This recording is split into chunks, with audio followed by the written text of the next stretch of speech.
রামপুরায় কার্ডেশে ঝুলে থাকা যুবককে গুলি ও 2 হত্যা মামলার রায় আজ। 5 আসামি, পুলিশ সদস্য, পলাতক 4। উজানের ঢল, ভারী বর্ষণে সিরাজগঞ্জে যমুনা নদীর পানি বৃদ্ধি। নেত্রকোনায় বৃষ্টি ও পাহাড়ি ঢলে ক্ষতিগ্রস্ত কৃষকদের ভর্তুকি নিয়ে অনিয়ম। ভেনেজুয়েলায় জোড়া ভূমিকম্পে মৃতের সংখ্যা বেড়ে 1500। 6.2 মাত্রার কম্পনে কেঁপে উঠল দক্ষিণ এশিয়ার 3 দেশ। এবং বিশ্বকাপে গ্রুপের শেষ ম্যাচে জর্ডানের বিপক্ষে 2-0 গোলে এগিয়ে আর্জেন্টিনা। একাদশে নেই মেসি। পর্তুগাল কলম্বিয়া ম্যাচে গোলশূন্য ড্র।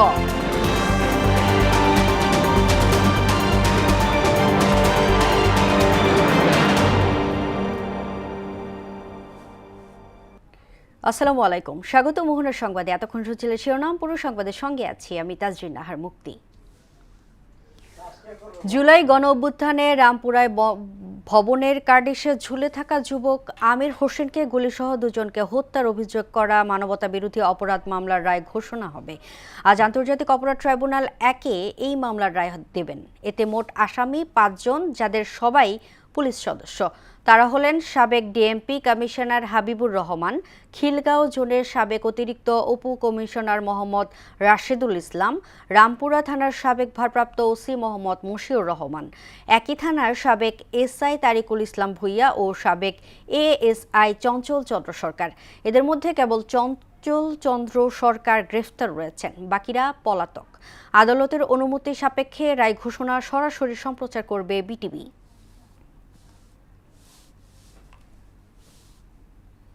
দর্শক, এ নিয়ে আরও জানাতে ট্রাইব্যুনাল থেকে যুক্ত হচ্ছেন সহকর্মী মুদাসসির আলী। মুদাসসির, রায় ঘিরে নিরাপত্তা ও সার্বিক প্রস্তুতি কেমন দেখছেন, বিস্তারিত জানাবেন।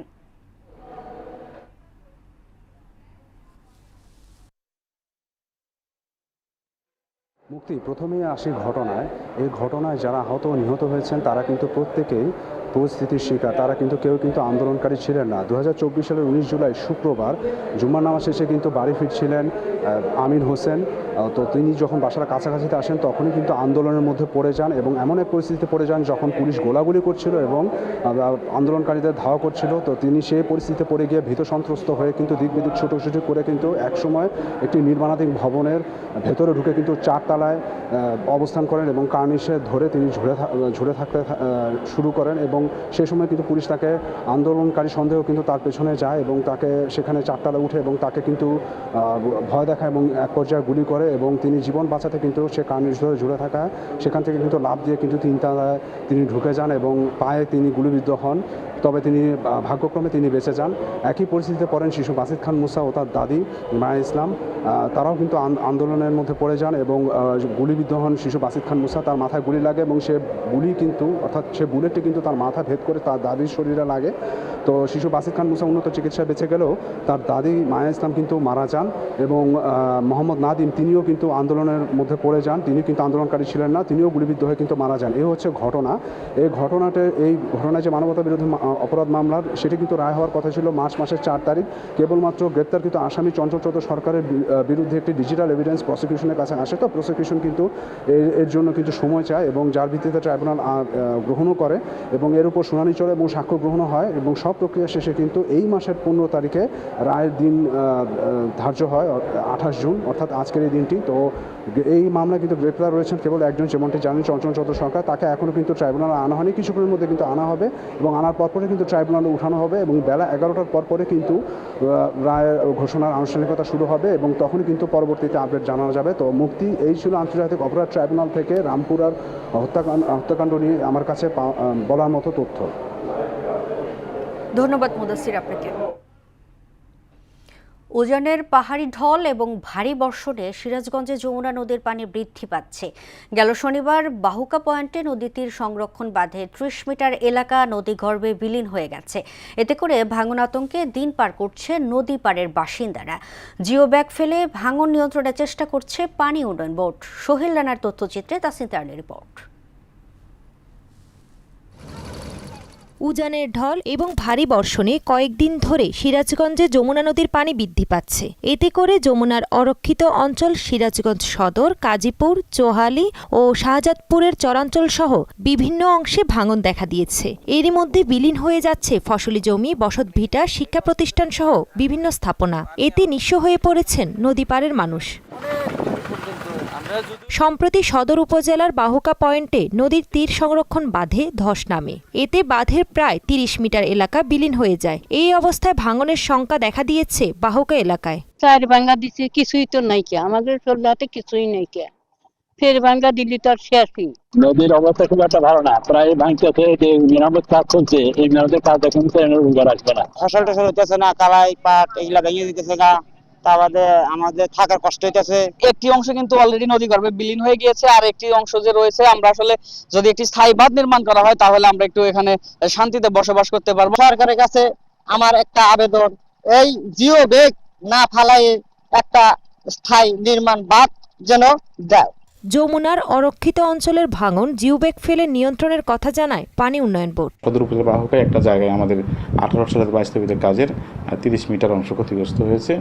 আমরা কাজ করতেছি, জিওব্যাগ ফেলে কাজ শুরু হয়ে গেছে এবং ভাঙন যাতে বৃদ্ধি না পায় সেই চেষ্টা করতেছি। অবিলম্বে ভাঙন কবলিত স্থানে স্থায়ী সংরক্ষণের দাবি জানিয়েছেন এলাকাবাসী। তাহসিন তারিন, মোহনা সংবাদ। নেত্রকোনায় চলতি বড় মৌসুমে ভারী বৃষ্টি ও পাহাড়ি ঢলে ক্ষতিগ্রস্ত কৃষকদের জন্য সরকারি কৃষি ভর্তুকি নিয়ে অনিয়মের অভিযোগ উঠেছে। ক্ষতিগ্রস্তদের বাদ দিয়ে অন্যদের নাম তালিকাভুক্ত করা হয়েছে বলে দাবি কৃষকদের। এ নিয়ে মানববন্ধন সহ প্রশাসনের কাছে লিখিত অভিযোগ জানান তারা। তবে অভিযোগ অস্বীকার করেছেন স্থানীয় জনপ্রতিনিধি। আর ত্রাণ পুনর্বাসন অধিদপ্তর বলছে, চাহিদার বিপরীতে বরাদ্দ কম হওয়ায় অনেকের নাম অন্তর্ভুক্ত করা সম্ভব হয়নি। মলয় রঞ্জন সরকারের তথ্যচিত্রে জানাচ্ছেন ডলি বিনতে মনোয়ারা। চলতি বছর বড় মৌসুমে অতিবৃষ্টি এবং পাহাড়ি ঢলে ফসলের ক্ষতির মুখে পড়ে নেত্রকোনার কৃষকরা। কৃষি বিভাগের তথ্য অনুযায়ী জেলার প্রায় ৭৮,০০০ কৃষকের ১৬,০০০ হেক্টর জমির ফসল ক্ষতিগ্রস্ত হয়। ক্ষতি পুষিয়ে নিতে জেলার ৪০,৪০০ কৃষকের জন্য কৃষি ভর্তুকির বরাদ্দ দিয়েছে ত্রাণ ও পুনর্বাসন অধিদপ্তর। তবে ভর্তুকির তালিকা প্রকাশের পর শুরু হয় বিতর্ক। কৃষকদের অভিযোগ, জনপ্রতিনিধি ও দায়িত্বপ্রাপ্তরা প্রকৃত ক্ষতিগ্রস্ত কৃষকদের বাদ দিয়ে বিভিন্ন উপজেলার ভূমিহীন এবং প্রভাবশালীদের নাম তালিকাভুক্ত করেছেন। যারা প্রকৃতপক্ষ কৃষক, তাদের সরকার যে অনুদান দিয়েছে, অনুদানের এই তালিকায় তাদের কোনো নাম আসে নাই। আইডি কার্ড আমরা জমা দিছি, কিন্তু আমরা জমি তো লইছে, আমরা কাঠ পাইছি না, তারা কেমনে পায়? নিজেদের প্রাপ্য ক্ষতিপূরণ পেতে মানববন্ধন ও বিক্ষোভ কর্মসূচি সহ বিভিন্ন দফতরে লিখিত অভিযোগও দিয়েছে ক্ষতিগ্রস্ত কৃষকরা। সঠিক তদন্তের মাধ্যমে প্রকৃত ক্ষতিগ্রস্ত কৃষকদের তালিকাভুক্ত করে ভর্তুকি প্রদান নিশ্চিত করার দাবি জানিয়েছেন তারা। আমার ঘরে এক মণ ধারণা নেই। এর ভিতরে যে সিন্ডিকেট হয়েছে, সিন্ডিকেটটা বাড়ার জন্য সরকার এটা চিন্তা ধারণা করবো। কেন ওই কাঠগুলো পাইলো, কার মাধ্যমে পাইলো, কেমনে পাইলো, ক্ষতিগ্রস্ত না হয়েও এটা আমরা জোর আবেদন জানাচ্ছি। তবে এসব অভিযোগকে মিথ্যা ও উদ্দেশ্য প্রণোদিত বলে দাবি করেছেন স্থানীয় জনপ্রতিনিধি। মানববন্ধন, অপপ্রচার, ব্যানার, পেস্টুন ইত্যাদি দিচ্ছে। এটা আসলে প্রকৃতপক্ষে এরা যারা পেশিবাদ, যারা বট বাহিনী, তারাই এই সমস্ত কাজ করছে। আর ত্রাণ ও পুনর্বাসন অধিদপ্তর বলছে, চাহিদার বিপরীতে বরাদ্দ কম হওয়ায় অনেকের নাম তালিকায় অন্তর্ভুক্ত করা সম্ভব হয়নি। যারা বাদ করেছে তারা তো নিতান্ত ক্ষতিগ্রস্ত, কম বেশি ক্ষতিগ্রস্ত তালিকায়, কিন্তু তারা তো প্রধান্য পাচ্ছে না। তো এই ক্ষেত্রে আসলে না পাওয়ার জন্য ওদের মনের মধ্যে কষ্ট, হয়তোবা এই জন্য কৃষকেরা একজন দোষারোপ করছে যে আমি কেন পেলাম না, সে পেল। তদন্ত করে যথাযথ প্রাপ্য নিশ্চিত করার দাবি ক্ষতিগ্রস্ত কৃষকদের। ডলি বিনতে মনোয়ারা, মোহনা সংবাদ। আর্জেন্টিনা জর্ডান ম্যাচের সবশেষ অবস্থা জানাতে ঢাকা বিশ্ববিদ্যালয়ের টিএসসি থেকে যুক্ত হচ্ছেন সহকর্মী মশিউর রহমান। মশিউর, খেলার ফলাফল কি ও টিএসসিতে বড় পর্দায় খেলা দেখতে মানুষের উপস্থিতি কেমন দেখছেন, বিস্তারিত জানাবেন।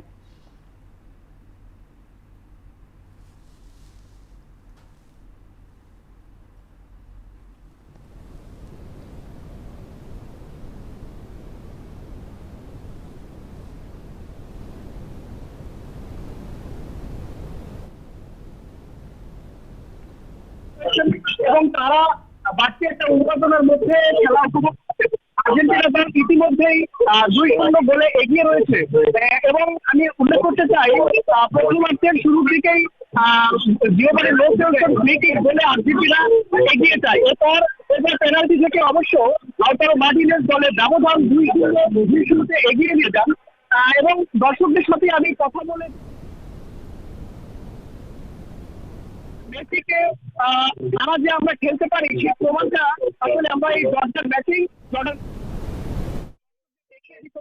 তবে এই ম্যাচের একাদশে এখন পর্যন্ত লিওনেল মেসিকে মাঠে দেখা না গেলেও হয়তো ম্যাচের শেষের দিকে মেসিকে দেখা যেতে পারে।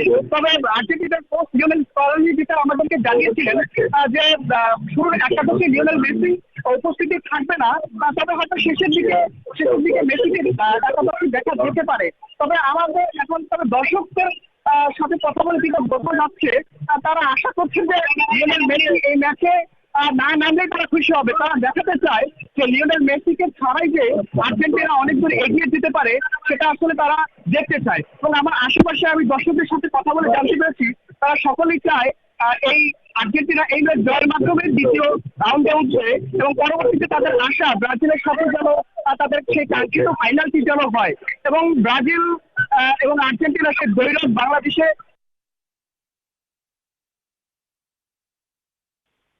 আমি আশেপাশে দেখাতে চাই। এখানে অসংখ্য দর্শক আমাদের এখানে খেলা দেখছেন।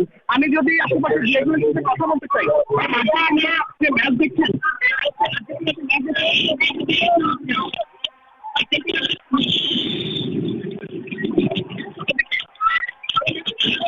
আমাদের আরো একজন দর্শকের সাথে কথা বলতে চাই। আর্জেন্টিনা যে আজকে ম্যাচে খেলতেছে আপনার প্রতিক্রিয়া কি? আমার প্রতিক্রিয়া আমি প্রিয় ব্রাজিল এই যে আমি এখানে আরো কয়েকজন আর্জেন্টিনার সমর্থক রয়েছে তাদের সাথে যদি একটু কথা বলতে চাই। এই ম্যাচে আপনাদের প্রত্যাশা কি? আপনার প্রত্যাশা কি? আমরা বিশ্ব চ্যাম্পিয়ন, আমাদের কথাটা একটাই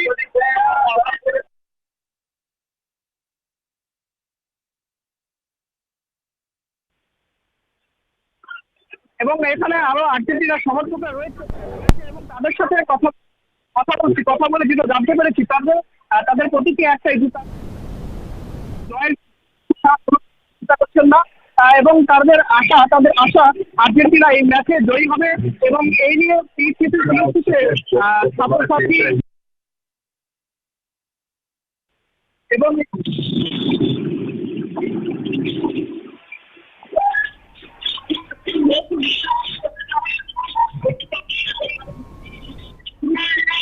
ধন্যবাদ মশিউর আপনাকে। জয়পুরহাটের 5 বিবিতে সরকারি বিশেষ প্রণোদনায় পাল্টে যাচ্ছে ক্ষুদ্র নৃগোষ্ঠীর মানুষের জীবনমান। সরকারি উদ্যোগে গবাদি পশু, হাঁস মুরগি বিতরণ, প্রশিক্ষণ এবং অন্যান্য আর্থিক সহায়তার ফলে প্রান্তিক এই জনগোষ্ঠীর পরিবারগুলো এখনও স্বাবলম্বী হওয়ার স্বপ্ন দেখছে। এতে বদলে যাচ্ছে অনেকের জীবনের গল্প। আক্তার হোসেন বকুলের তথ্যচিত্রে আরও জানাচ্ছেন মিশাল বিনতে আনোয়ার। ভোরের সূর্য ওঠার সাথে সাথেই শুরু হয় জীবনযুদ্ধ। তবে জয়পুরহাটের 5 বিবির ক্ষুদ্র নৃগোষ্ঠী নারীদের এ ব্যস্ততা এখন আর অন্যের জমিতে দিনমজুরির নয়, বরং নিজের ঘরের আঙিনায়। অনগ্রসর এই জনগোষ্ঠীর ভাগ্য বদল ও সামাজিক মর্যাদা প্রতিষ্ঠায় এগিয়ে এসেছে সরকার। প্রাণী সম্পদ অধিদপ্তরের মাধ্যমে বিতরণ করা হচ্ছে বিনামূল্যে গরু, ছাগল, ভেড়া, হাঁস ও মুরগি। শুধু প্রাণী বিতরণই নয়, এগুলো লালন পালনের জন্য ঘর, নিয়মিত চিকিৎসা ও বিনামূল্যের ঔষধও দেয়া হচ্ছে। প্রাণী সম্পদ অফিস থেকে একটি গরু পাই, সেই গরু লালন পালন করে 3বার বাচ্চা দেয় এবং ওই গরু থেকে আমাদের গোয়াল এখন ভরে যায়। অফিস থেকে আমার 20টা হাঁস দিছিল, ওই হাঁস থেকে অনেক হাঁস হয়েছে। এখন হাঁস মুরগি পায়ে অনেক উন্নতি হয়েছে, যেমন সংসার ডিম বেচি সংসার উন্নতি হয়। জেলায় বর্তমানে প্রায় 11,000 নৃগোষ্ঠী মানুষের বাস। ইতোমধ্যে 7,000 পরিবারকে এই প্রণোদনার আওতায় আনা হয়েছে। প্রান্তিক জনগোষ্ঠী এবং অত্যন্ত নিডি পরিবারের সদস্য তারা এই উপকারগুলো পেয়েছেন। আমরা আশা করি যে ভবিষ্যতে যারা এই পর্যায়ে পায়নি তাদেরকেও যেন এই প্রণোদনা বা সহায়তাগুলো দেওয়া সম্ভব হয়।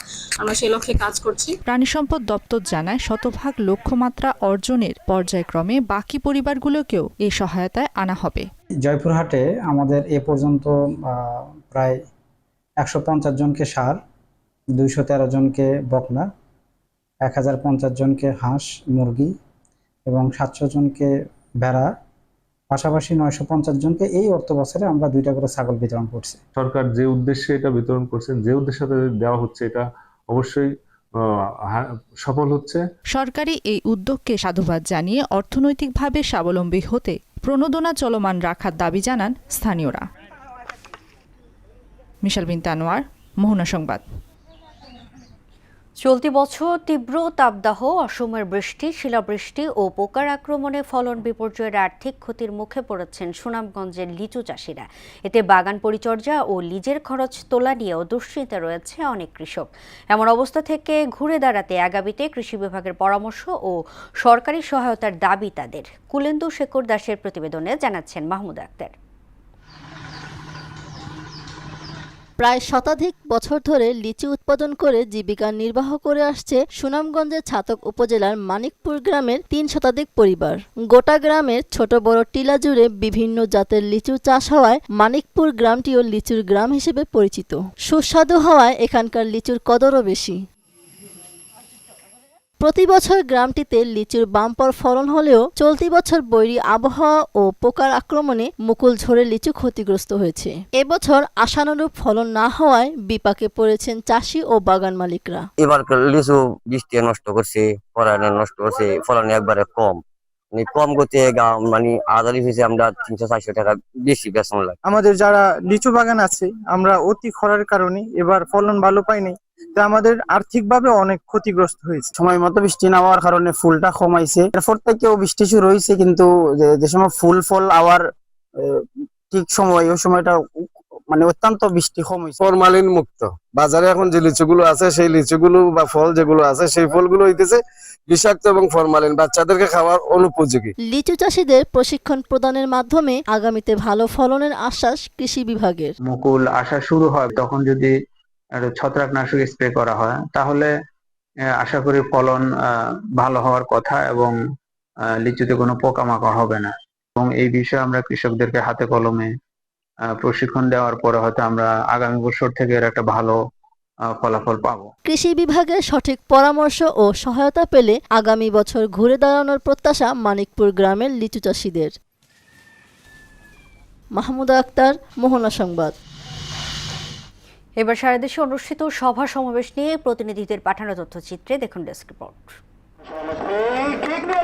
ঝালকাঠির কাঠালিয়ায় জেলা প্রশাসক গোল্ড কাপ ফুটবল টুর্নামেন্টের ফাইনাল খেলা অনুষ্ঠিত হয়েছে।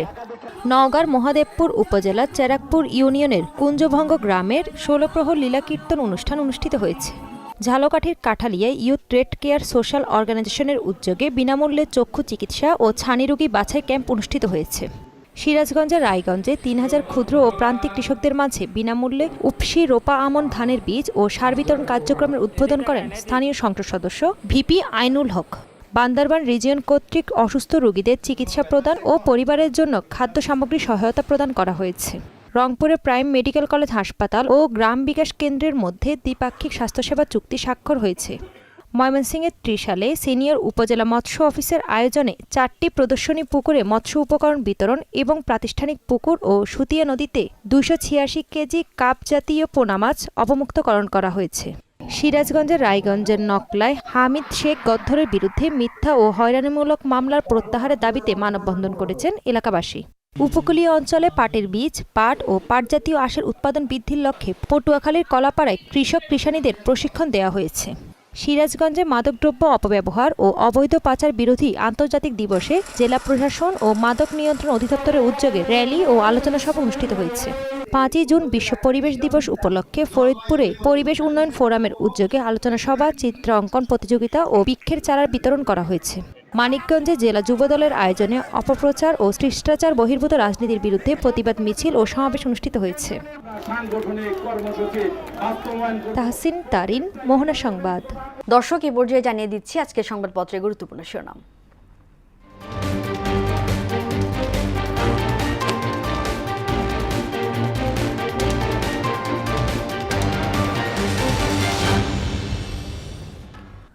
দর্শক, প্রথম আলো শিরোনাম করেছে হাম বিষয়ক বিশ্ব স্বাস্থ্য সংস্থার সভা, মারা যাওয়া 92% শিশু হামের টিকা পায়নি। মেসির নির্ভার দিনে সামনের জর্ডান। করিডোর বিবেচনায় চূড়ান্ত সিদ্ধান্ত হয়নি। দৈনিক ইত্তেফাক শিরোনাম করেছে, বাংলাদেশ ফার্স্ট নীতিতে দেশের স্বার্থ রক্ষার চেষ্টা করছি সংসদের প্রধানমন্ত্রী। মেসিবিহীন বিশ্বকাপের ম্যাচে আজ Argentina. Tarique Rahman Xi Jinping শীর্ষ বৈঠক, বাংলাদেশ চীন সম্পর্ক এখন অনন্য উচ্চতায়। সমকাল শিরোনাম করেছে, বন্দর তিস্তা করিডোর প্রতিরক্ষায় সহযোগিতার পথে ঢাকা বেইজিং। আজ নকআউটের রোমাঞ্চ শুরু, মেসিদের সামনে দুরন্ত কেপ ভার্দে।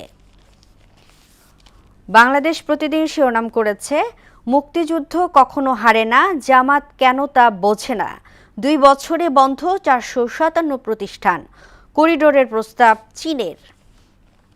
এবং যুগান্তর শিরোনাম করেছে, ফার্স্ট বাংলাদেশ নীতির প্রথম সাফল্য, তিস্তা ও অর্থনৈতিক করিডোরে গুরুত্ব। জামালপুর ও ময়মনসিংহে নির্বাহী প্রকৌশলী পদায়ন, দুর্নীতিতে অভিযুক্তদের কাঁধে উন্নয়নের ভার। 30 জুন অর্থ বিল পাস, ব্যক্তির করমুক্ত আয় সীমা বাড়ছে। এবং সর্বশেষ আমার দেশ শিরোনাম করেছে, বিচারে ধীরগতি, শহীদ পরিবারে হতাশা। শাহজাহান চৌধুরীর কটাক্ষ, ফতোয়ার জন্য আর হাটহাজারি নয়, যাব সালাউদ্দিনের কাছে। প্রধানমন্ত্রী চীন সফর, ঢাকা বেইজিং দ্বিপক্ষীয় সম্পর্কের নতুন যুগ শুরু।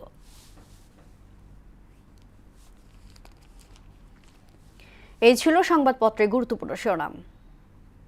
শেষ করব মোহনার সংবাদ, যাবার আগে শিরোনামগুলো দেখে নিচ্ছি আরও একবার।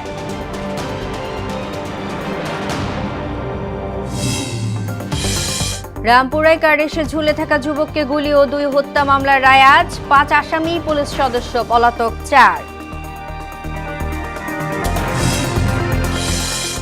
উজানের ঢল, ভারী বর্ষণে সিরাজগঞ্জের যমুনা নদীর পানি বৃদ্ধি। নেত্রকোনায় বৃষ্টি ও পাহাড়ি ঢলে ক্ষতিগ্রস্ত কৃষকদের ভর্তুকি নিয়ে অনিয়ম। ভেনেজুয়েলায় জোড়া ভূমিকম্পের মৃতের সংখ্যা বেড়ে 1500। 6.2 মাত্রার কম্পনে কেঁপে উঠল দক্ষিণ এশিয়ার 3 দেশ। এবং বিশ্বকাপে গ্রুপের শেষ ম্যাচে জর্ডানের বিপক্ষে 2-1 গোলে এগিয়ে আর্জেন্টিনা। একাদশে নেই মেসি, পর্তুগাল কলম্বিয়া ম্যাচ গোলশূন্য ড্র।